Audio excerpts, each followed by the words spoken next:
मैले एउटा भारतीय नीति एउटा इन्डियन नीति भनेको इन्डियन नीति भनेको कांग्रेस आई अन्तर्गत रहले चलाउने कुरा अमेरिका र कांग्रेस आई मिलेर नेपालमा के नीति बनाउने कसरी हुन्छ मोदी बदनाम हुनु भन्ने सोच के उलाई त्यही स्कुलिङ गराएको थियो अनि त्यही अन्तर्गत उले अलिकति कडा कदम चाल्ने भयो यसरी गर्दा नाकाबन्दीहरू गर्न लगाए कांग्रेस आईले सन् 2015 सम्ममा नेपालको तराई भूभागलाई इन्डियामा गाब्ने रणनीति तन्त्र काम गरेको थियो आरके यादवको पुस्तकमै छ त्यो तर नरेन्द्र मोदीले त्यसलाई रोकेर त्यो काम गर्नु हुँदैन भनेर केपी ओलीलाई सन्देश दिए तिमी के कुन भुलभुलैयामा छौ त्यही भएर सुन न उले डेट बढायो भन्छौ नि हामीहरू डेट बढायो भन्छौ नि त त्यस्तै गरेर तपाईले राजा आउने म्याद पनि बढाउन सक्छ क्या फेरि पनि भन्छु र सी जिनपिङका नीति लिनेहरूले एक ठाउँमा हुन् भनेर उसले कुरा उठाइदियो भने त भारत त लोभिन्छ नि यसले त गजबको कुरा गर्यो अरू त आर्टिफिसियल गरेर पद जानलाई गोटी भएर बसिरहेको थिए अब केपी ओलीले पनि अब अन्तिम बेलामा पुनर्जन्म पाएको बेलामा आफ्नो पुरानो जुन भक्ति हो त्यो विस्फोट गराउन सक्छ नि त आफू चाहिँ कार्यान्वयन नगर्ने अनि अर्कालाई संविधानको धारा कार्यान्वयन भएन भन्ने मैले त अस्ति पनि भनेको छु 5000 मार्छु भन्नेले कुन धारा अनुसार मार्नु भएको थियो त धारा यति नम्बर धारा अनुसार मारेको त होइन नि त अब कसैले नेपालको संविधान 2072 ले मलाई प्रचण्डको तालुमा हिर्काउन देऊ भनेर भन्छ भनेदेखि त दिन मिल्छ हैन गिरिजा प्रसाद कोइराला दूतावास भित्रै भयो नि त भारत दूतावासभित्र भनेपछि अब यत्रो इम्पोर्टेन्ट घटना हुँदैछ राजा र ओली बीचको सम्बन्धलाई नवीकरण गरिँदैछ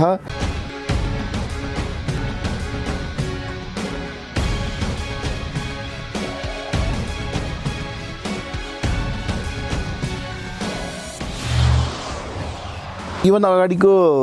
भारतीय राजदूत जो नेपालमा हुनुहुन्थ्यो हैन भारतीय राजदूत जो नेपालमा हुनुहुन्थ्यो हजुर उहाँहरूले इन्डियन पेपरहरूमा लेखेको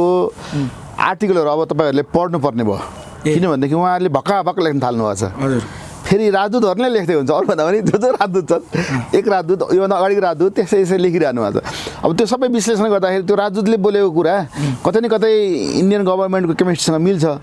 तपाईलाई एउटा कुरा बताइदिउँ कुनै राजदूतले मोदी सरकारलाई फसाउन खोजेको पनि थियो जसको पनिसमेन्ट उनीहरूले पाएका छन् हैन जस्तो तपाईलाई बताइदिउँ रञ्जित रेले जब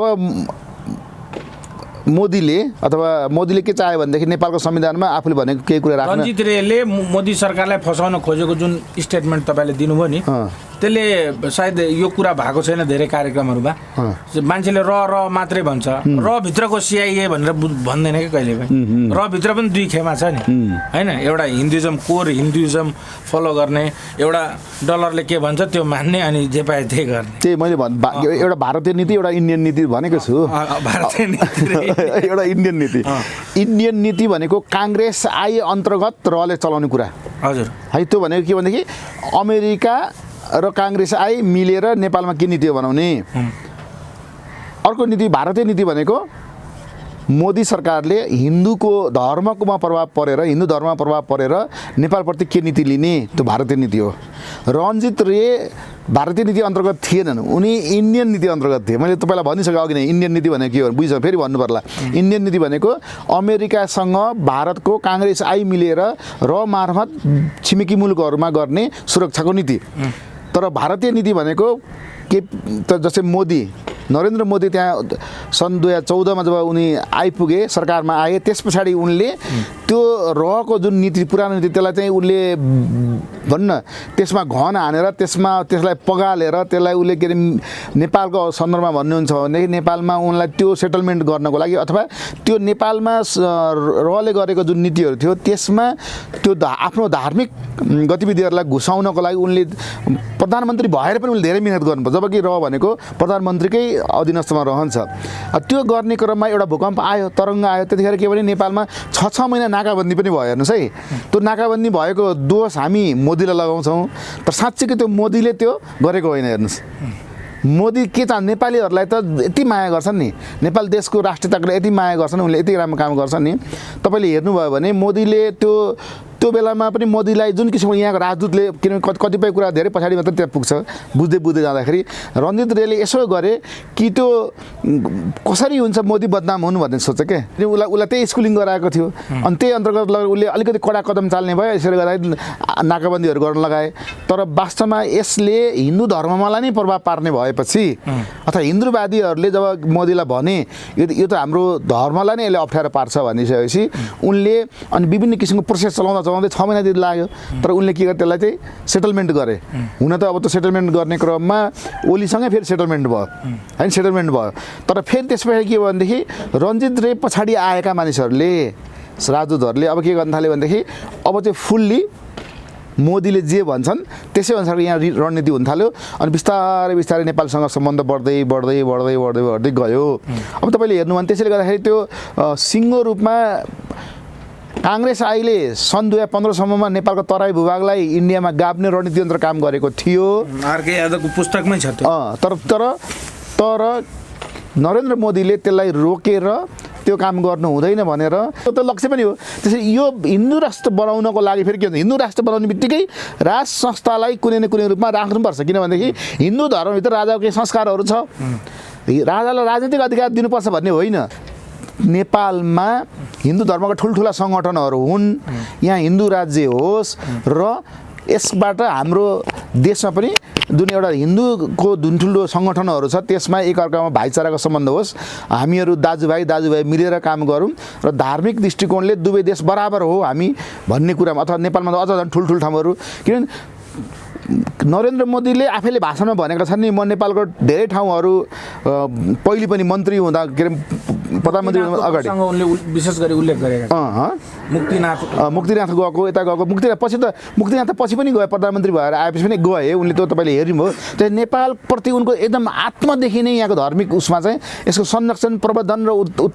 उत्थानको लागि उनले आत्मादेखि नै गर्न चाहन्छन् तर यहाँ के छ भने काङ्ग्रेस आइका पक्षधर जो नेताहरू छन् नि तिनीहरूले यताउता गरिदिएर उनीहरूको गोटीमा चल्ने भएर उसलाई बदनाम गराउनलाई त्यो नाकाबन्दी पनि गरिएको थियो अब यो कुरा हामी नेपालीहरूले बुझिदिनुपर्छ खालि त्यो नाकाबन्दी गर्यो त्यसले उसले गलत गर्यो भन्ने कुरा भन्नुभन्दा उसलाई कसरी परिबन्धमा पार्यो अथवा उसलाई बदनाम गर्नको लागि काङ्ग्रेस आइका कर्मचारीहरूले कसरी रोल खेले त्यसको रिसर्च गर्नु आवश्यक छ पत्रकारहरूलाई पनि म भन्छु अथवा राजनीतिक व्यक्तिहरूले पनि खालि त्यो कुरा उठाउँछ नि त्यो 6 महिनासम्म नाकाबन्दी नेपाललाई धेरै के अरे अप्ठ्यारोमा पार्यो भन्ने कुरा तर त्यो व्यक्तिगत रूपमा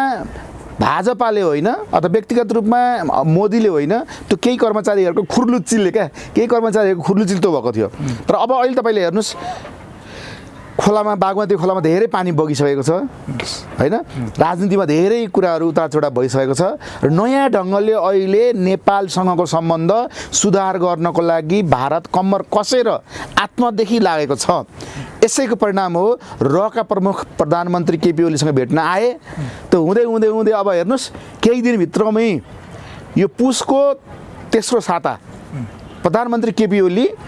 इन्डिया भ्रमणमा जाँदै हुनुहुन्छ त्यो पनि मोदीको निमन्त्रणामा त्यहाँको प्रधानमन्त्रीको निमन्त्रणामा जाँदै हुनुहुन्छ भनेपछि अब इन्डियाले प्रधानमन्त्री केपी ओलीलाई रातो कार्पेट बिछाएर स्वागत गर्दैछ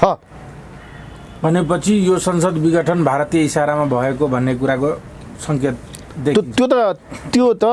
पूर्व भारतीय राजदूतहरूले लेखेको इन्डियन पेपरहरूमा लेखेका आर्टिकलहरूबाटै आइसकेको छ त्यो भारत के अरे किन आएको छ भने त्यसलाई बताएँ उनीहरूले के गरी व्याख्या गरेको छ भने चीन मैले पहिले भने चीन जसरी पनि सरकार जोसुकै आओस् पार्टी नफुटोस् भन्ने चाहन्थ्यो भारत जसरी पनि पार्टी फुटोस् भन्ने चाहन्थ्यो यो मैले पहिले पनि भनेको हो भारतले जे चाह्यो त्यही गरेर सुन्नुहोस् अनि त्यही भने तर पार्टी नफुटोस् भन्दाखेरि जति पार्टी नफुट्ने कसरत चीनले गर्यो त्यति केपी ओलीको पदमा फाँसी लाग्न थाल्यो क्या होइन जति पार्टी नफुट्ने प्रयास उसले चीनले गरिदियो त्यति केपी ओलीको प्रधानमन्त्रीको पद नै धरापमा पर्दै गयो प्रधानमन्त्रीको पद मात्रै होइन व्यक्तिगत आचरण पनि धरापमा पर्यो किनभने त्यो 19 बुद्धे सम्झौतामा यति गाली गरेर यति भएर त्यो पारित भइदियो पार्टीबाट त्यो पारित भइसकेको भए त लिखित रूपमै उनी भ्रष्टाचारी हुन् भन्ने कुरा पार्टीबाटै प्रमाणित हुन्थ्यो नि त त्यो भने त उसको केपी ओलीले आफै भने मृत्युपत्र नै बनाउन लगाएको छ त्यो कसले गराएको थियो भनेदेखि चीनले पार्टी नफुट भनेर त्यो हुन आँटेको थियो नि त अनि यो पार्टी नफुट भन्दै कतै चीनले त मलाई फसाउन खोजिरहेको छैन भन्ने भयो चीनले किन फसाउन खोजिरहेको तपाईँलाई बताएँ एमसिसीमा नाइटोदेखिको बल लगाएर केपी ओलीले जुन पास गर्न खोज्यो त्यो चीनलाई त मन परेको रहन्छ तर डाइरेक्ट चीनले त भन्न सकेन तर घुमाउरो पारेर पार्टीभित्र सी जिनपिङको नीति लाद्न लगाउने र त्यसमार्फत उनलाई लट्ठी लगाएर उनलाई चाहिँ बदनाम गरेर उनलाई घोक्रोठाक गरेर पत्ता साफ गरिदिने ओलीको भन्ने कुरा रणनीतिमा चीन गएको रहेछ त्यसैको कुरा सुईको पाइसकेपछि अब म बर्बाद छ अथवा म बर्बाद छ मात्रै होइन चीनले तिमीलाई यसो गर्दैछ भनेर रको प्रमुखले आएर केपी ओलीलाई सन्देश दिए तिमी के कुन भुलभुलैयामा छौ चीनले तिमीलाई हेर यो गर्दैछ चीनसँग त चीनले गर्ने गतिविधि तिमीलाई प्रमाण त भइहाल्छ नेपालमा यो गर्दैछ तिमी त कुन भुलभुलै छ उसो छाँगाबाट खसेको जस्तै भयो केपी ओली उसले भने ओहो मैले भारतप्रति बेकारमा नकारात्मक कुराहरू गरेको रहेछु भन्ने उनलाई भयो होइन भारतप्रति नकारात्मक कुरा गरेको रहेछ भने उसले आफूलाई आफ्नो कोर्स करेक्सन गरे केपी ओलीले के भने अब मैले भारतले भनेको कुरा अथवा मेरो पद इज्जत दुईवटा छ पद मात्रै छैन क्या इज्जत पनि छ इज्जत पनि सँगसँगै जान्थ्यो नि त अथवा 19 बुद्धि पारित भएको भए प्रचण्डको दुईटालाई जोगाउनको लागि मैले अब कुनै न कुनै विदेशीको सहारा लिनुपर्छ किन चीनले त अब पार्टी नफुट्न दिने भयो अनि मलाई त्यसले समस्यामा पार्ने भयो भनेपछि अब म भारतको शरणमा जानै पर्छ भन्ने उनले निर्णय गरे तर तपाईँलाई थाहा छ भारतले पनि फेरि उनलाई किन छनौट गर्यो भन्ने कुरा बुझ्नु भारतले दुईटा जसलाई पनि छनौट गर्न सक्थ्यो नि त केपी ओलीलाई पनि छनौट गर्न सक्थ्यो प्रचण्डलाई पनि छनौट गर्न सक्थ्यो दुईटै उनीहरुकै प्रोडक्ट हो उनीहरुकै दुईटा चङ्गा त उनीहरुकै हातमा छ होइन तर उसले के सोच्यो भनेदेखि भारत नेपालमा राजालाई कुनै न कुनै अंशमा ल्याउन चाहन्थ्यो जुन कुरा प्रचण्डबाट कुनै पनि हालतमा हुनेवाला थिएन है प्रचण्डबाट कुनै पनि हालतमा नहुने देखेपछि केपी ओलीले यसअघि राजालाई बचाउनलाई धेरै प्रयासहरू गरेको सेनासँग राम्रो सम्बन्ध राखेको किन प्रचण्डले सेनासँग नराम्रो सम्बन्ध राखेको थाहा छँदैछ तपाईँलाई सेनासँग त मुठभेडै गरेर झन्डै सेनामा कु गर्न खोजेका थिए तर त्यो मुठभेडको पटकथा पछि युवराज घिमिरे वरिष्ठ पत्रकारजीले चाहिँ मसँगको अन्तर्वार्तामा के भन्नुभएको छ भने तत्कालीन अवस्थामा चीनको राष्ट्रपतिको भ्रमण रोक्नु थियो त्यो भारतीय डिजाइनमै उनीहरू दुईटैले एक आपसमा लडाइँ गरे हामीले अर्कै कुरा बुझौँ र वास्तवमा भयो त्यही भनेर भन्नुभएको छ फेरि होइन त्यो तपाईँ त्यो भन्ने एउटा कुरा हो तर तपाईँलाई थाहा छ त्यतिखेर राष्ट्रपति रामवरण यादवलाई राति 12 बजे चिठी पठाउनु पर्यो राति चिठी पठाउनु त होइन नि त त्यहाँ सल्लाहकारहरूले उनका सल्लाहकार जो थियो अब नभनौँ अब ती सल्लाहकारहरूले के भन्यो भने यो चिठी चाहिँ भोलि पठाउँ न यसको प्रक्रियामा जाउँ न प्रक्रिया गरेर गरौँ चाहिँ यति रात हतार नगरौँ भनेपछि रामवरण यादवले के भन्छ तपाईँले धेरै सल्लाह दिनुभयो आज तपाईँहरू सल्लाह नदिनुहोस् आज मेरो कुरा मान्नुहोस् छिटो तयार गर्नु चिठी भने त्यति हो तपाईँले मलाई धेरै सल्लाह दिनुभयो आज तपाईँहरू सल्लाह नदिनुहोस् आज तपाईँहरू मेरो कुरा मान्नुहोस् तपाईँ रात भयो भने चिठी तयार गर्नु तुरुन्तै भने त्यो सबै अब सल्लाह दिने उनीहरूको जुन थियो नि म चाहिँ जान्ने मैले सल्लाह दिएँ यत्रो हामीलाई विश्व थाहा छ अब बुझेको कुरा हुन्छ नि त अनि त्यो कुरा उसले रोकिदिएर उसले भन्न त्यहाँनिर तुरुन्तै चिठी पठाएर त्यो रोकेको त्यसमा त रामवरण यादवलाई धन्यवाद दिनैपर्छ कि नेपाली सेनामा विध्वंस हुनु भनेको सेनाभित्रको गुटबन्दीमा चरम बाहिर आउनु भनेको त हाम्रो नेपालीहरूको लागि त्यो ठुलो दुर्घटना हुन्थ्यो नि त नेपालीको लागि ठुलो के अरे खतरा हुन्थ्यो त्यसले गर्दाखेरि त्यो सेनालाई बचाउनको लागि गरे रामवरण यादवजीलाई हामीले धन्यवाद दिनुपर्छ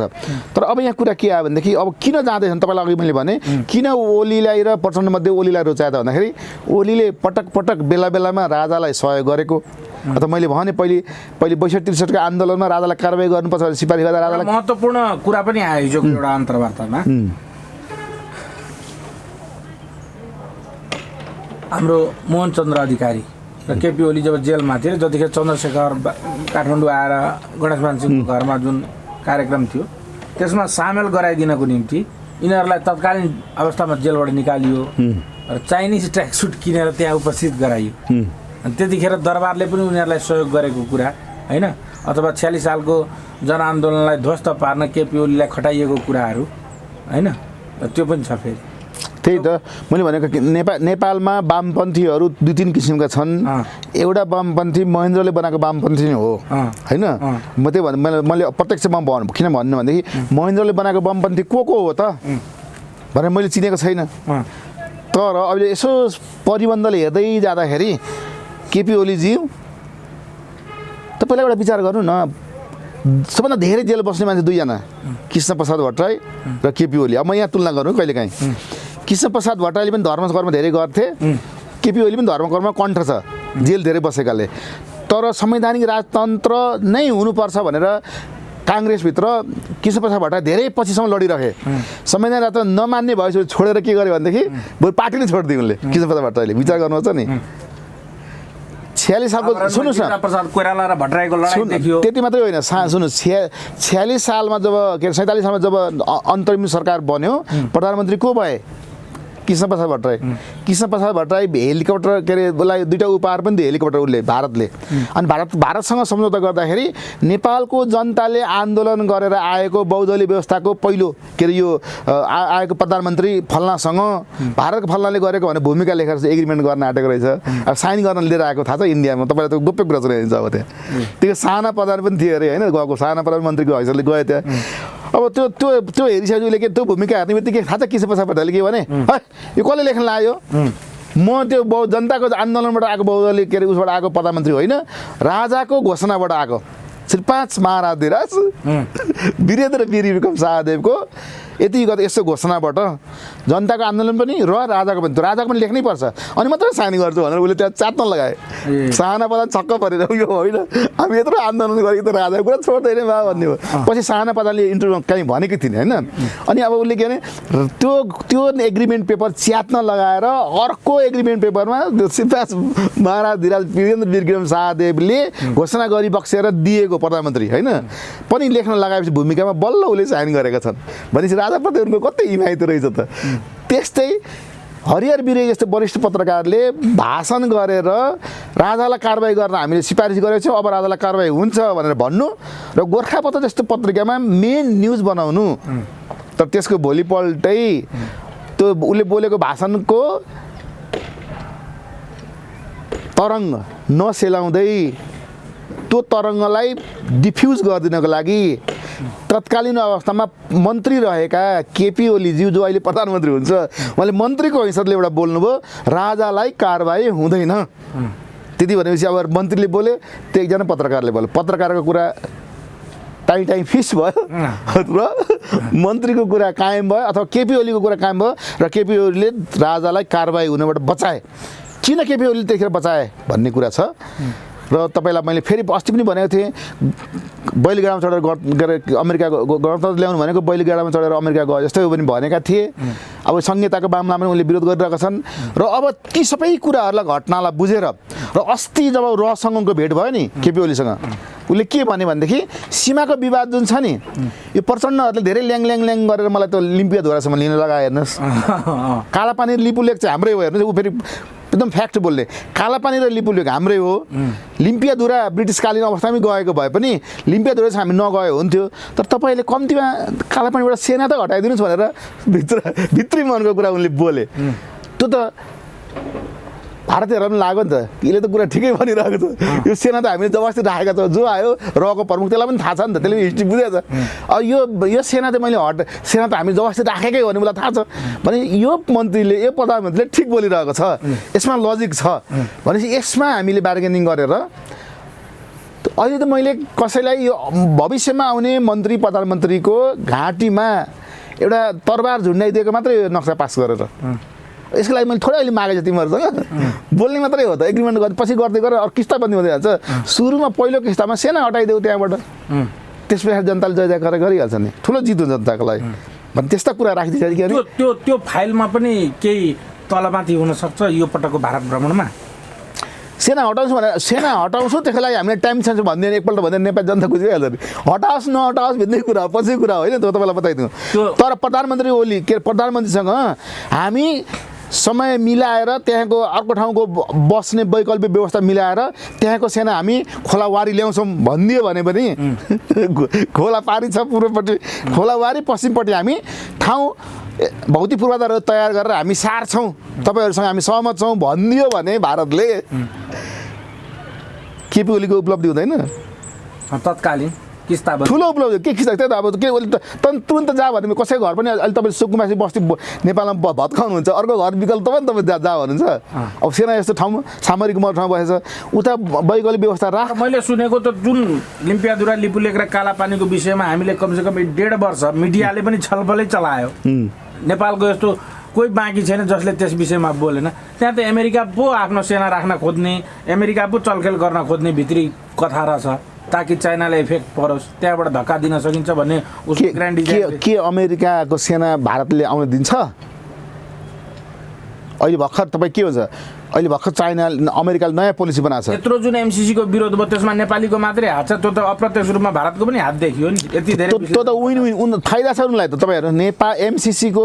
एमसिसीबाट बगेको पानी त उसले लग्यो पानी प्रशोधन गरेर बनाएको बिजुली पनि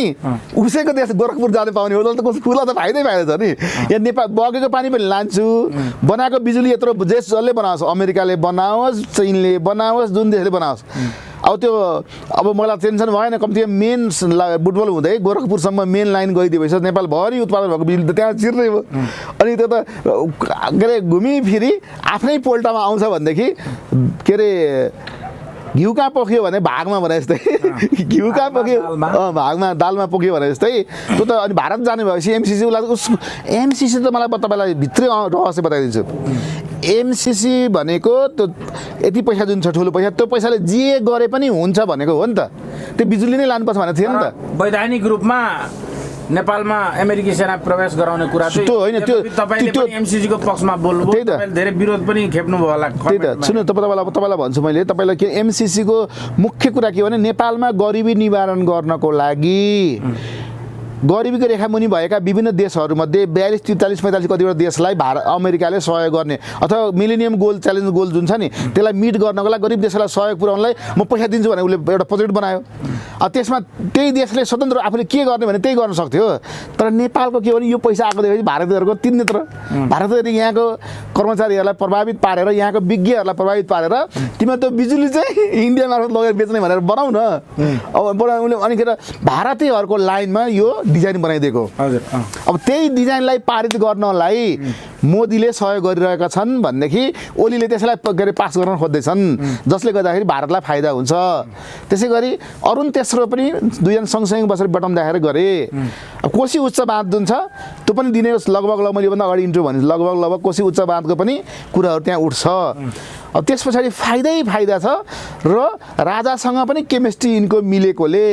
धर्म कर्मको बारेमा धेरै जानकारी भएकोले है धर्म कर्मको बारेमा धेरै जानकारी भएकोले तपाईँलाई बताइदिउँ न। अब रामको जन्म जहाँसुकै भए पनि त्यो त खोजी हुँदैछ। तर रामलाई नागरिकतासम्म दिने प्रधान म त यतिसम्म भनिदिन सक्छु, राम जन्मभूमिको नाउँमा आस्था राखेका नेपालीहरू जहाँ छ त्यहाँ करोडौँको लगानी गरेर भारतले नै ठुलो भवन बनाइदिन सक्छ। तर यहाँ हिन्दू धर्म दिनु पर्यो, हिन्दू राष्ट्र हुनु पर्यो। पहिले हिन्दू राष्ट्र हुनु पर्यो। यहाँ हिन्दू राष्ट्र देऊ, राम जन्मभूमि जहाँ जहाँ भनेको त्यहाँ त्यहाँ ठुल्ठुलो उसले भवन भयो, तीर्थस्थलै हुन्छ। यो पनि भनेको छ मान्छे त्यहाँ पनि जान्छ उहाँ पनि जान्छ। एउटा प्रेम के अरे रुट भन्ने हुन्छ नि, जस्तै सीताको के अरे जुन सीता र रामको जुन विभिन्न ठाउँहरू छ नि त्यो ठाउँहरू इम्पोर्टेन्ट ठाउँहरूको बिचमा लिङ्क गरेर एउटा रोड बनाउने होइन। त्यो रोड के त्यसलाई प्रेम मार्ग बनाउने क्या, त्यो दुईजनाको बिहा भएको त लभ भएको जस्तो प्रेम मार्ग बनाउने। भारत नेपालको जुन जुन ठाउँमा चाहिँ घुमाउने त्यो रेल मार्ग भए पनि अथवा हाइवे बस मार्ग भए पनि बनाउने, प्रेम मार्ग बनाउने। अनि त्यसमा पर्यटकहरू घुमिरहन्छन्, 1 वर्षको प्याकेज लिएर आउँछ, 3 महिनाको प्याकेज लिएर घुमिरहन्छन्। उता पनि पैसा आयो, यता पनि पुरा विश्वको हिन्दूहरू त यहाँ आउने भयो। त्यसले गर्दाखेरि तर नेपाललाई हिन्दू देश त बनाऊ, त्यो त लक्ष्य पनि हो। त्यसरी यो हिन्दू राष्ट्र बनाउनको लागि फेरि के हुन्छ, हिन्दू राष्ट्र बनाउने बित्तिकै राज संस्थालाई कुनै न कुनै रूपमा राख्नुपर्छ। किनभनेदेखि हिन्दू धर्मभित्र राजाको केही संस्कारहरू छ। राजालाई राजनीतिक अधिकार दिनुपर्छ भन्ने होइन, तर राजालाई सांस्कृतिक अधिकार दिने गरी सामाजिक अधिकार दिने गरी राख्नको लागि एकजना थाहा छ अस्तिको के अरे एकजना पन्जाबी राजदूत हुनुहुन्थ्यो नि, के नाम भन्छ, नाम बिर्सेँ मैले। हजुर मनदीप सिंह होइन, मनदीप के भने उहाँले इन्डियन पेपरमा लेख्नुभएको के छ, उहाँसँग एकपटक प्रधानमन्त्री केपी ओलीको कुरा हुँदाखेरि केपी ओलीले उहाँसँग के भन्नुभएको रहेछ भने सांस्कृतिक राजाको पक्षमा म पनि छु भन्नुभएको रहेछ चिया गफमा। त्यो कुरा उहाँले मिडियामा लेख्नुभएको छ। भर्खर होइन सांस्कृतिक राजाको पक्षमा म पनि छु। धेरै भारतीय राजदूतहरू आउने क्रममा उहाँ चाहिँ शालीन व्यक्तित्वका रूपमा देखा पर्नु भएको थियो। हो भनेपछि अब तपाईँले के देख्नु त सांस्कृतिक राजाको पक्षमा म पनि छु भन्ने भइसकेपछि र मैले धेरै नेताहरूसँग नेपाली काङ्ग्रेसका नेताहरूसँग अथवा अरू वामपन्थी नेताहरूसँग कुरा गर्दाखेरि के हुन्छ के भयो पाएको छ भनेदेखि हिन्दू धर्मभित्र जुन राजाको भूमिका छ नि त्यो भूमिका गर्न दिनको लागि केही न केही राख्नुपर्छ भन्ने कुरा छ क्या। अनि त्यो गर्नको लागि काहीँ न काहीँ उसलाई स्पेस दिनुपर्छ। त्यो त भारत र नेपालको सम्बन्धसँग प्रत्यक्ष त्यो जोडिएको विषय पनि हो। त्यसैले यो विषयलाई छिनोफानो गरेर आफ्नो सत्ता टिकाइराख्नको लागि केपी ओली छिटै भारत जाँदैछन्। अनि तपाईँलाई एउटा कुरा बताऊँ, योभन्दा अगाडि प्रसङ्ग गिरिजा प्रसाद कोइराला आफ्नो छोरीलाई लिएर जब दिल्ली गएका थिए, मेरो छोरी अबको मेरो उत्तराधिकारी हो, यसलाई अब प्रधानमन्त्री बनाउँछु म। सुन्नु त म तुलना गर्दैछु। त्यतिखेर सोनिया गान्धीले त्यो कुरा नमान्ने भनेपछि सोनिया गान्धीले उसँग भेटेको दिनन्। गिरिजा प्रसाद कोइरालासँग भेट दिनन् छोरीको नाउँ लिएर आएपछि, छोरीले लिएर गएपछि भेट दिनन्। त त्यसको उन भेट नदिएपछि झन् थनिएर नेपाल फर्किए गिरिजा प्रसाद कोइराला। म गणतन्त्रवादी नेता भन्थे, ठुलो नेता भन्थे। तर त्यसको एक हप्ता पछाडि के अरे हाम्रो राजा ज्ञानेन्द्र इन्डिया कुनै विवाहमा गएको थिए, उनलाई तर उसले भेट दिए सोनिया गान्धीले। राजा ज्ञानेन्द्रलाई एक हप्ता पछाडि भेट दिए, तर एक हप्ता अगाडि जब गिरिजा प्रसाद कोइरालालाई भेट दिनन् सोनिया गान्धीले, त्यसबाट नेपालकोमा तरङ्ग आयो। राजालाई जुन किसिमले हेप्ने गर्थेन मान्छेले, यो त भारतले यस्तो उसलाई गिरिजालाई भ्यालु दिएन भनेपछि गिरिजाभन्दा ज्ञानेन्द्रको हाइट स्वाट्टै बढाइदियो। कसले बढाइदियो? एकपल्ट भेट दिएको नदिएको आधारमा। त्यसैले अब केपी ओली जब जाँदैछन्, केपी ओलीलाई जुन किसिम सम्मान गर्छ, जुन किसिमको नयाँ किसिमले हाम्रो भारत र नेपालको सम्बन्ध बढ्छ, त्यसले गर्दाखेरि केपी ओलीले पनि एक कदम पछाडि सर्नुपर्छ। म प्योर वामपन्थी हुँ भन्दा पनि कल्चरल राजालाई म राख्छु भन्ने खालको कुरामा सहमतिमा गयो भने भएर पटक पटक भेटिसकेका छन्। अब जब उहाँको भारतीय भ्रमण तय हुने क्रम छ, अब दिल्लीमा फेरि पनि भेटघाट हुन सक्छ। त्यही त तपाईँलाई हेर्नुहोस्, राजा ज्ञानेन्द्र झापा जानुभएको छ। झापा जान सजिलो छ, झापाबाट बागडोरा जान सजिलो छ, प्लेन चढ स्वाट गयो। त्यहाँबाट अस्ति भर्खर यो दिल्ली नै गएको होइन, झापा पनि जानुभएको। तर दिल्ली त उहाँ पटक पटक जानुहुन्छ, अब विभिन्न कामहरू पछि जानुहुन्छ। तर यसपटकको दिल्ली भ्रमण जुन राजा ज्ञानेन्द्रको हुँदैछ र त्यही मौसममा ठ्याक्कै भारतले प्रधानमन्त्री केपी ओलीलाई पनि बोलाउँदैछ। दुवैजना दिल्लीमा हुनु भनेको त्यहाँ इम्पायरले दुईटैलाई एउटै क्लासमा ट्युसन पढाउँछ। अब दुवैलाई ट्युसन पढाउँछु भन्दा पनि तपाईँहरू यो उसमा मिल्न सक्नुहुन्छ है। आज धेरै समयको अन्तरालपछि एउटा पुरानो कुरा म यो अन्तर्वार्तामा कोट्याउन चाहन्छु। केपी ओलीले को पक्षमा बहुमत आइसकेको थियो, शेरबहादुर देउवा प्रधानमन्त्री हुनुहुन्थ्यो। एकपछि अर्को गएर थाइल्यान्ड गए यिनीहरू, कोही उपचारको नाममा, कोही टाउको जचाउने, कोही आँखा जचाउने नाममा। त्यहाँ जे टास्क भएको थियो त्यो विफल भइसकेपछि नै यो संसद विघटन भएको, यो कुरा मान्नुहुन्छ नि तपाईँ? होइन, अहिले यसपालिको संसद विघटन भनेको तर त्यस्तो होइन। यो संसद विघटन त केपी ओलीले नचाहेको हुन्थेन नि त। केपी ओलीको मृत्युपत्र तयार भयो, सुन्नुहोस् न, मृत्युपत्र तयार भयो र उनको राजनीतिक भविष्य ड्यामेज हुने भयो। जुन कुरामा चीनले प्रचण्डहरूलाई सहयोग गरेको उनले देखे, आवाज पाए र उनले तत्काल भारतको सहयोग लिएर अब केपी ओली कति वर्षसम्मका प्रधानमन्त्री हुन् सङ्क्रमणकालीन अवस्थामा? किनभने यो पनि सङ्क्रमणकालै हो नि। तपाईँलाई मैले के भन्छु भने सुन्नु, सङ्क्रमण राष्ट्रपतिजीको अवधिसम्म नेपालमा राज संस्था आउँदैन। जब राष्ट्रपतिको समय सकिन्छ त्यसबाट नेपालमा राज संस्था आउँछ। अब तर राज संस्था किन त्यसो भनेको मैले भने राजा आइसकेपछि राज संस्था के अरे राष्ट्रपति रहँदैन, किन त्यही पदमा रहनुपर्ने भयो। राज संस्था आउनु भनेको उसको पद सकिनु, तर राष्ट्रपतिको रूपमा सकिनु, यतातिर राजा आउनु एकैपटक हुन्छ होइन त। त्यो सिक्वेन्स मिल्छ। हाम्रो निर्वाचन प्रणाली अथवा आन्दोलनसँग के एउटा डिजाइन बन्छ, त्यो डिजाइन चाहिँ हुन्छ। अब त्यो डिजाइन बन्दैछ, अब त्यो डिजाइन तयार, अब फाइनल त्यसको किन विभिन्न विकल्पहरू छ, त्यसमा कुन फाइनल गर्ने भन्ने कुरा हुन्छ। म जस्तो भने राजा ज्ञानेन्द्रले घोषणा गर्ने 360 पेज 65 पेजको घोषणापत्र तयार भइसकेको छ मैले तपाईँलाई भनिसकेको थिएँ होइन। अब त्यसको डिजाइन फेरि तलमाथि कहिले काहीँ हुन्छ। अब त्यसै अनुसारको डिजाइनहरू हुँदैछ। तर तपाईँले प्रधानमन्त्रीको कुरा गजबको कुरा गर्नुभयो। प्रधानमन्त्री साँच्चीकै अहिले दिल्ली गएर म राजालाई तपाईँले जुन रूपमा ल्याउनुहुन्छ त्यो रूपमा ल्याउन तयार छु, तर मलाई प्रधानमन्त्री त कन्टिन्यू गर्नु पर्यो नि भने माग्यो भने भिख के गर्नु त अनि भने त बरु अब 2 वर्ष आयुध उसको हुने भयो हाम्रो होइन राष्ट्रपतिको। तर राजा रहिरहेको कन्टिन्यू यही प्रधानमन्त्री पनि हुनसक्छ के ठिकान होइन, हुनसक्छ नि त। अब उनले के माग्छन् त्यसमा भर पर्छ। यो प्रतीक्षाको विषय भयो। अनि यो मदन के भन्छ यो प्रचण्ड र माधव नेपालहरूको जुन वाइसिएल टिम गठन भएको छ अहिले, त्यसको भविष्य के हुन्छ? होइन वाइसिएलको भविष्य राम्रो हुन्छ, किन वाइसिएलले पहिले त लुटेर खाने भन्ने मान्छे हत्या गर्ने भन्थ्यो। अब त त्यो गर्दैन यिनीहरूले के गर्छ भने कम्युनिस्ट पार्टीको आफ्नो क्याप्चर गर्छन्। उनीहरूले त्यो वाइसिएल किन भनेदेखि आफ्नो भौतिक पूर्वाधार कहाँ छ त्यो त क्याप्चर गर्नु पऱ्यो होइन। दर धाक देखादेख त्यो साधारण सदस्य 2-3 छ नि त, अब काट्नु पऱ्यो। आफ्नो 2टा पार्टी भएपछि अनि त्यो उसले त मेरोमा आइज भने त मेरोमा आइज भने कुनै सभासदले मानेन, अथवा कुनै पैसावाल नेताहरू जो पहिले हाम्रो पक्षमा थियो त्यो उता जान आँट्यो, त्यसलाई त धम्की देखाएर त आइज नत्र त्यो बिजनेसमा चौपट गरिदिन्छु यस्तो भन्नु त पाइयो नि त, उनीहरूले गर्छ नि त। तर राजनीतिक संस्कार अलिक बढी हुन्छ पहिलेभन्दा अहिले उनीहरूको। र उनीहरूले गर्ने भनेको जसले बढी मास देखायो जनता त्यतै जाने हो। अनि त्यो मासको मुभमेन्ट देखाएर भोट लिने त्यो टेक्निक छ भनेपछि यो त उनीहरूको के हो भने उनीहरूको यो चुनावको तयारी हो। यसलाई हामी के भने चुनावको तयारी भन्नु पर्यो। र आफ्नो भौतिक प्रचण्ड यता चुनावको तयारी गर्दैछन् हैन, काङ्ग्रेससँग भने हामी मिलेर हामी सहकार्य गरेर चुनावमा जाउँ भने प्रचण्डले काङ्ग्रेसलाई भने हैन। तयारीको सिलसिला सुनाउँछु। संसदबाट अविश्वास प्रस्ताव प्रधानमन्त्रीमाथि थोपार्ने, राष्ट्रपतिलाई महाभियोग लाउने यिनको तयारी थियो, संसद विघटन भयो। अब प्रचण्ड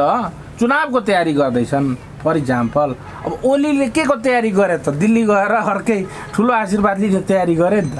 होइन। अनि दुईटैको त कुरा मिल्दैन। एउटा एकतिर हिँडिरहेछ अर्कोतिर हिँडिरहेछ। तर एउटा कुरा थाहा छ तपाईँलाई बताइदिउँ, म्याद हुन्छ नि कहिलेकाहीँ ल हाम्रो अब डेडलाइन यो भन्ने हुन्छ। जसरी तराई सन् 2015सम्म गाब्ने भनेको थियो अनि बढाएर 30 पुऱ्यायो भन्छन् नि अहिले होइन। अब यो गाब्ने कुराको विषयमा हामी छलफल किन नगरौँ भने सुन्नु न, भारतले नलिने रहेछ यो भूमि। त्यही सुन्नु न, मैले त्यही भनेर सुन्नु न, उसले डेट बढायो भन्छौँ नि हामीहरू, डेट बढायो भन्छौँ नि त। त्यस्तै गरेर तपाईँले राजा आउने म्याद पनि बढाउन सक्छ क्या। फेरि पनि भन्छु राजा आउने म्याद मेरो अनुमानमा त रहँदैन। तपाईँ त्यहाँको किन कोर्स अनुसारको हुन्छ।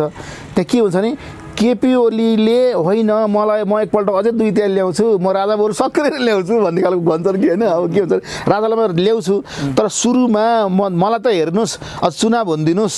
अब मैले वाचा गरिसकेँ चुनाव हुनिदिनुहोस्, बरु चुनावमा राजा सहितको ल्याउँछु भनेर म घोषणापत्र राखेर हिँडिदिन्छु भने फेरि चुनाव हुनिदिनु पऱ्यो भारतले। केपी ओलीको पार्टीले गएर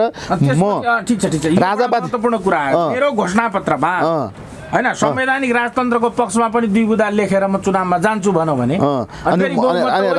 राजाका समर्थकहरू हिन्दूवादीको समर्थकहरूको हामी कार्यगत एकता गरेर उठाउँछौँ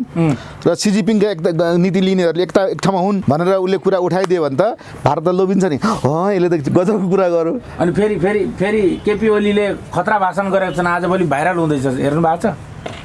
सही नीतिका साथ राप्रपा अघि बढ्ने हो भने एमाले बाहेक जुनसुकै पार्टीलाई एक धक्का दिन सक्छ। अनि त्यहाँ पशुपति शमशेर कमल थापाहरू मरिमरि हाँसेको छ होइन। मैले त्यो भन्न खोजेको के भनेदेखि नि यी सबै कुराहरू तपाईँले हेर्दाखेरि के अरे कहिलेकाहीँ के हुन्छ नि सत्ताको लोभले नक्कली कुराहरूमा थ्याक्दै ल नि त कम्प्रोमाइज गरौँ। जसरी गिरिजा प्रसाद कोइरालाले प्रधानमन्त्री हुनको लागि संहिता पनि माने, गणतन्त्र पनि माने, बेबी किङ भन्दा पनि छोडे। उसलाई प्रधानमन्त्रीको लोभ थियो होइन, त्यो भएर माने किन भारतले उसलाई पनि सहयोग गर्न छोड्यो। अनि भारतले पनि यसो राजा हटाउनु भन्यो भने त्यो सबै गरेर मान्दै गयो। लास्टमा झोकेर भन्यो भने राष्ट्रताको मामलामा म कोहीसँग समझौता गरिदिनु भने होइन त। अनि त्यो भन्ने बित्तिकै उनको राष्ट्रपति पद गुमेको होइन, नपाएको होइन त। भने कहिलेकाहीँ के हुन्छ भने भित्रदेखि राष्ट्रियताप्रतिको भावना अथवा पुरानो आफ्नो जुन भित्रको मनको कुरा निक्लिन्छ। अरू त आर्टिफिसियल गरेर पदमा जानलाई गोटी भएर बसिरहेको थिए। अब केपी ओलीले पनि अब अन्तिम बेलामा पुनर्जन्म पाएको बेलामा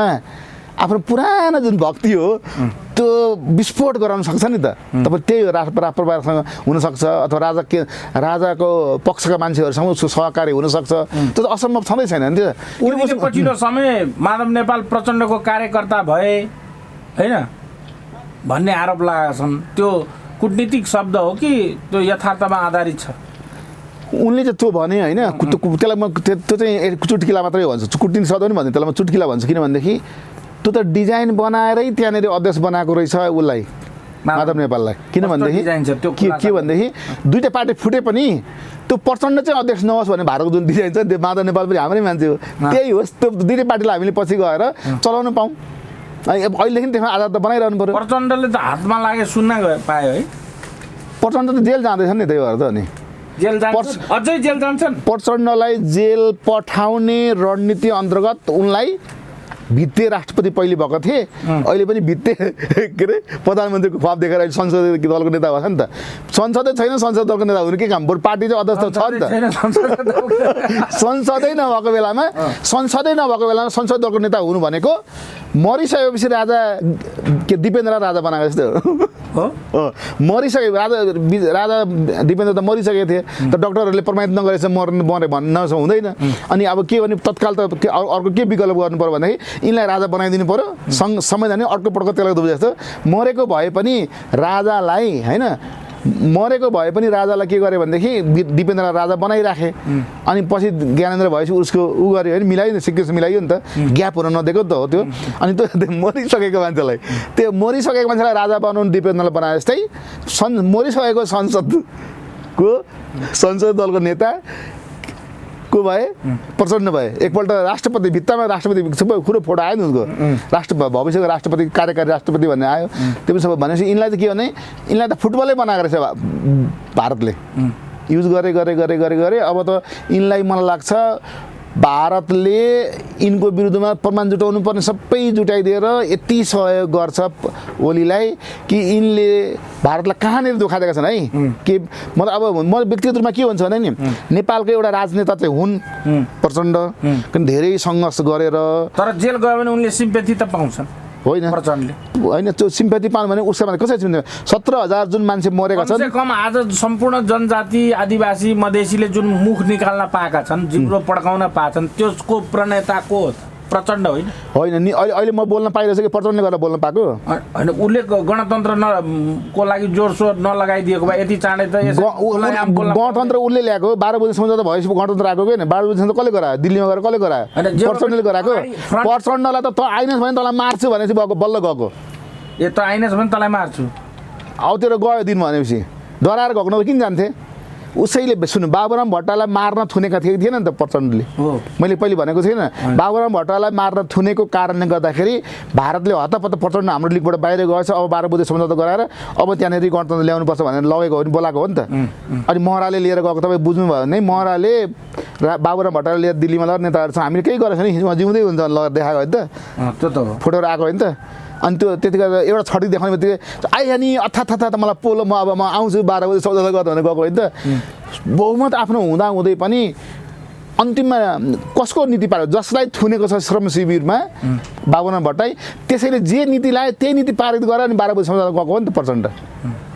भनेपछि के हो त त्यो नीति बनाइदिने को त भन्दा उसले मैले यो नीति पठाएको छु त्यही अनुसार त गर भनेपछि प्रचण्डले गरेको त्यो प्रचण्ड त राष्ट्रघातै हुन् वास्तवमा भारतको इसारामा तर प्रचण्डले एउटा काम के गर्न सक्थ्यो भनेदेखि त्यति राष्ट्रघाती हुँदै पनि यिनले पैसा कमाउने काम नगरेर होइन पैसा कमाउने काम नगरेर यस आराम नगरेर साधकी के अरे मोहन वैद्य जस्तै साधकी जीवन बिताएर पावरमा अरूलाई पठाइदिएर प्रधानमन्त्रीमा अरूलाई पठाएर आफू गान्धीवादी जस्तो भएर बस्यो भए चाहिँ अहिले साँच्चीकै त्यही यहाँ नेपालको बापु हुन्थ्यो तर यिनी के भने आफैलाई चाहिने आफ्नो छोरीलाई चाहिने बुहारीलाई बहुमत ल्याउने बित्तिकै आत्ता लिएर कान्तिपुरको फ्रन्ट पेजमा प्रधानमन्त्री मै बन्छु भनेर इन्टरभ्यू दिएका छन् उनले कति हतार भएर छ प्रधानमन्त्री जबकदेखि थाहा छ त्यतिखेर के थियो थाहा छ माओवादीको भूमिगत कालमा तपाईँ सोध्नुहोस् पर्छ तपाईँले अरूले नभन्ला नि तर मातृका यादवले भन्छन् मातृका यादव अलिकति फ्र्याङ्क भनिदिन्छ होइन तर प्रचण्ड भन्ला कि नभन्ला उनीहरूको के नीति थाहा छ हामी सरकारमा गयौँ भने पहिलो पुस्ताको कोही पनि ले सरकारको नीति नगर्ने भन्ने निर्णय गरेको थियो माओवादीले बाइन्डी पल्टाएर हेरौँ न माओवादी जब सङ्कटकाल नेपालमा थियो माओवादीले गरेको निर्णय थियो हामी सरकारमा गयौँ भने पहिलो पुस्ताको मान्छे कोही पनि सरकारमा नजाने भनेको थियो तपाईँले भने जस्तो हतारपत्र म हुन्छु भनिहालेँ यो त के हो त भने लोभ सत्ताको लोभले आएको रहेछ भनेको देखिहाल्यो नि त्यो माइन्ड कहाँ छ निकालेर देखाउनु प्रचण्डमा चुनौती दिन्छु अनि त्यसलाई खै कार्यान्वयन गर आफू चाहिँ कार्यान्वयन नगर्ने अनि अर्कोलाई संविधानको धारा कार्यान्वयन भएन भन्ने मैले त अस्ति पनि भनेको छु 5000 मार्छु भन्नेले कुन धारा अनुसार मार्नु भएको थियो त धारा यति नम्बर धारा अनुसार मारेको त होइन नि त जिम्मा लिने क्रममा सबैको त म लिन सक्दिनँ 5000 त मान्छे त्यही 5000 पनि के संविधानको धारा अनुसार मारेको त उसले धारा चढेर मारेको त क्रान्तिमा कहाँ धारा प्रयोग हुन्छ सर अब कसैले नेपालको संविधान 2072 ले मलाई प्रचण्डको तालुमा हिर्काउन देऊ भनेर भन्छ भनेदेखि त दिन मिल्छ मिल्दैन नि अनि म संविधानले धारा दियो भने म हिर्काउँछ भने दिन मिल्छ मिल्दैन नि त त्यो त एउटा इन्टरनेसनल इथिक्स हुन्छ मान्छेलाई कुट्नु हुँदैन संविधानमा लेखेको हुनुपर्छ अनि छैन नि त तरिका होइन त्यसो गरेर के भने संविधानमा लेख अनि गर्छु कहिलेकाहीँ के भन्छ संविधानमा जुन कुरा लेखिएको हुँदैन नि त्यसको व्याख्या जब विवाद हुन्छ नि सर्वोच्च अदालतले गर्न पाउँछ यहाँ कुरा उठेको छ संविधानको भूमिकामै नेपाल संसदीय प्रक्रियामा जाने भनेको छ संसदीय प्रक्रियाको अन्तर्राष्ट्रिय नर्म्स के छ त भन्दाखेरि प्रधानमन्त्रीले संसद भङ्ग गर्न पाउनेछ भूमिकामा संसदीय प्रक्रिया भनेर तोकेर किटेको छ जबकि 47 सालको संविधानमा बरु संसदीय प्रक्रिया भनेर तोकेको थिएन तर यो 72 को संविधानमा संसदीय प्रक्रियामा नेपाल जाने भनेर तोकेकै छ त्यो भनिसक्यो त्यसको आशय के हो त्यसको मर्म के हो त भन्दाखेरि संसदीय प्रक्रिया विश्वमा जहाँ पनि छ त्यस प्रधानमन्त्रीले संसद भङ्ग गर्न पाउँछन् अब त्यो भूमिकाको मर्मको आधारमा रहेर अब संविधान लेख्नेले गल्ती गर्यो भनेदेखि सर्वोच्च अदालतले पनि गल्ती गर्ने भन्छ क्या संविधान लेख्नेहरूले के भनेको छ भने यो सहमतिको दस्तावेज हो भनेका छन् अनि सहमतिको दस्तावेज हो भने अब सर्वोच्च अदालतले संविधान लेख्नेले गल्ती गर्यो भने उसले गल्ती गरेर हिँड्दैन सर्वोच्च अदालतले के गर्नुपर्छ भने संविधानको भूमिकामै संसदीय दल मान्ने भनेर जुन चाहिँ यसको लेखेको छ यसको विशेषता त्यो छ त्यो विशेषता अनुसार तल धारामा राखिदिएनन् त्यो लेख्ने मान्छे गल्ती भए नेताहरूले आफै बसेर लेख्नु खोजे म युबाट भने अनि त्यो गल्तीलाई संसद भूमिकामा भएको संसदीय व्यवस्थाको मर्मलाई यिनीहरूले यो कुरा राख्नु पर्थ्यो इन्टरनेसनल नियमअनुसार त्यो संविधान बनाउनेले राखेनन् त्यहाँ गल्ती गरे त्यसैले यो कुरा त्यहाँ थप्नुलाई पर्छ त तत्काल अब थप्नको लागि अब आउने संसद भङ्ग भएछ अब अर्को संविधानले के अरे संसद स्थापना भएर त्यसले यसलाई थपोस् भन्ने सुझाव दिँदै संसद भङ्ग भएकोलाई मान्यता दिन सक्छ आज त हुँदैछ नि त होइन त्यो थपोस् किन संसदीय मूल्य मान्यतालाई जाने भनेर जुन भूमिकामा संविधानमा लेखिएको छ त्यसको आधारमा अन्तर्राष्ट्रिय नियमहरू हेर्दा प्र्याक्टिसहरू हेर्दा नजिरहरू हेर्दाखेरि त्यसको आधारमा प्रधानमन्त्रीले भङ्ग गर्न पाउनुपर्ने हुन्छ तर त्यो कुरा संविधानमा नराखेर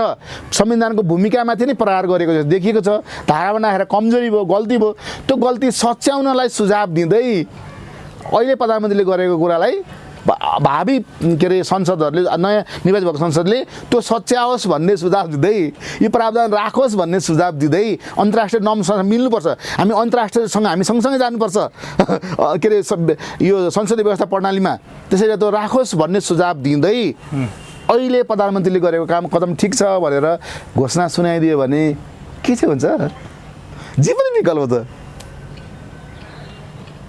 शब्द आफै बोल्दैन शब्दलाई त व्याख्या गर्ने सिस्टम हुन्छ तरिका हो नेपालको हेर्नु त्यही त नेपाल तपाईँले यसो हेर्नु न तपाईँले के गर्नु पर्यो भनेदेखि संविधानमा जुन कुरा भेग हुन्छ त्यसमा एउटा धारामा छ यसअघि विघटन भएकोमा बाहेक 5 वर्षसम्म रहनेछ भनेको छ यसअघि विघटन भनेको के भनेको त्यही त त्यही भित्र अघि भनेको 5 वर्ष अगाडिको भन्ने कुरा त हुँदैन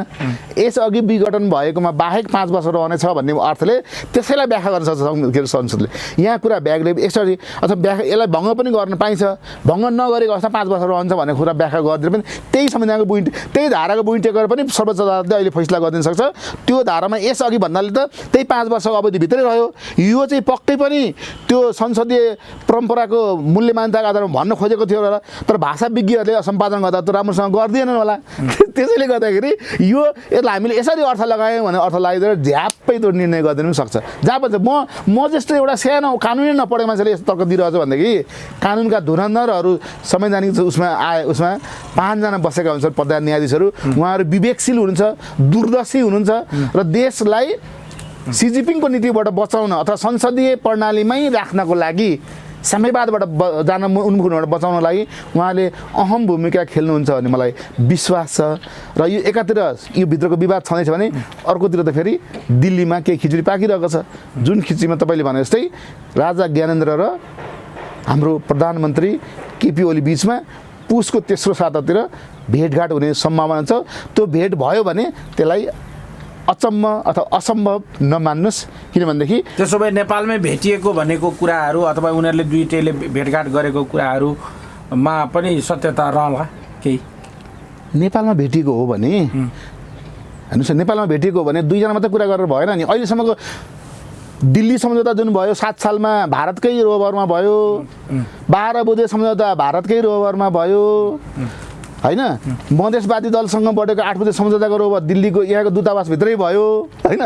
गिरिजाप्रसाद कोइराला दूतावासभित्रै भयो नि त, भारत दूतावास भनेपछि अब यत्रो इम्पोर्टेन्ट घटना हुँदैछ, राजा र ओली बिचको सम्बन्धलाई नवीकरण गरिँदैछ, त्यसको पनि त्यो एकजना गवाही चाहिँ चाहियो नि त। अनि त्यो गवाही कहाँ छ भने दिल्लीमा छ। Thank you very much. हस्, धन्यवाद।